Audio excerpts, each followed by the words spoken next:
Hello everybody, Julia here from Just One More Card, and I'm a guest designer for Neat and Tangled this month, and I have some fun projects for you. Today I want to show you partial gilding, and if you have never used gilding flakes before, this is going to be so much fun. So these are the supplies I'm going to be using. I'm going to be using this gorgeous die set, and of course the Celebrate stamp set as well. Just one word, but sometimes it can make all the difference. So I'm going to start out with a 1/8 of an inch double-sided adhesive tape that I apply onto a panel that will go on top of my card base. I'm just going to apply the tape now. I'm going to enhance it later on. But I like to get the easy stuff out of the way in the beginning, just so that's done. And I'm using my bone folder here to really rub it in to make sure that it's attached properly to the card base. And then I am going to, I grabbed another piece of cardstock that is the size, it doesn't really matter which size it is. I just need to die cut some letters out of it, and I applied some double-sided adhesive to the back of it. So it's adhesive on the back. Now I'm grabbing my letter dies, and I'm going to be die cutting into the paper side. So the adhesive is going to be on the back of the letters, not on the front. Okay, and I'm going to spell out the word awesome. So of course I need to die cut the E twice, because it's just once in this die set.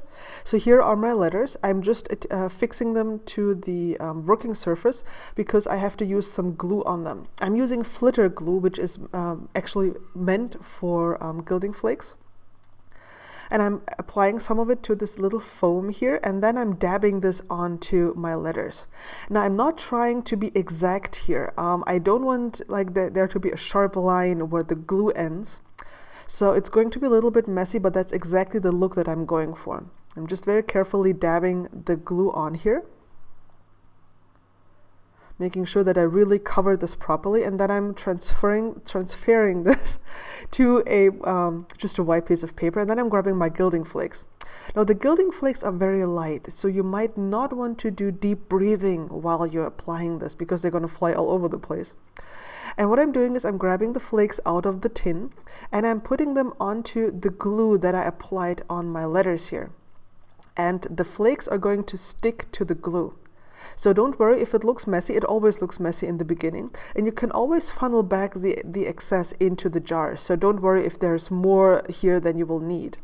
It still looks messy after I rub my fingers over it, but that's why you have this little scrubby tool, which is it has a rough surface here. And I'm just using gentle circular motions to rub off really the last excess here. And so I'm only left with the gilded letters. Now remember, we put adhesive on the back of these, so now I can adhere them on top of some other letters that I had die cut and prepared before I started the video, and that's just to make the letters thicker so they stand out more when I apply them to the card. I just wanted to have some dimension. That's the entire reason I'm doing this. Now remember that 1/8 inch double-sided adhesive tape that we applied to the card panel? We're going to do the same thing here. The gilding flakes are going to stick to that as well. So I'm just applying the gilding flakes here, and then I'm rubbing it, bringing in my scrubber, so I have a really nice crisp line. I'm adding some pattern paper underneath it. That's just for additional interest. That's the only reason I'm doing this, some contrast and interest, because the rest of the card is going to be very clean and simple. I'm going to trim off the excess. And I'm arranging the letters here on the card, how they will go there later on. But first of all, I still need to stamp the word just, so it reads just awesome. And the word just is from the Celebrate stamp set. So I made sure that it's where it needs to be, and then I'm stamping it twice with VersaFine Onyx Black ink, which is nice, rich, deep black. So it's going to be a nice contrast to the white and gold on the rest of the card. And then I'm using Tombow adhesive to adhere the letters. I didn't put adhesive on the back of the first letters that I die cut, because I mounted the gold ones on top of those. So I didn't think of putting adhesive there. That's why I'm using Tombow adhesive to adhere this. And it's actually quite nice because you have some wiggle room. So if you don't get it down straight, you always have the option to wiggle it around a bit so it's going to dry straight. I put foam adhesive on my card panel, and then I'm putting this, or my card base, sorry, and then I'm putting the panel on top of the card base here, trying to make sure this is going to be straight because, you know, it's going to be a mess otherwise.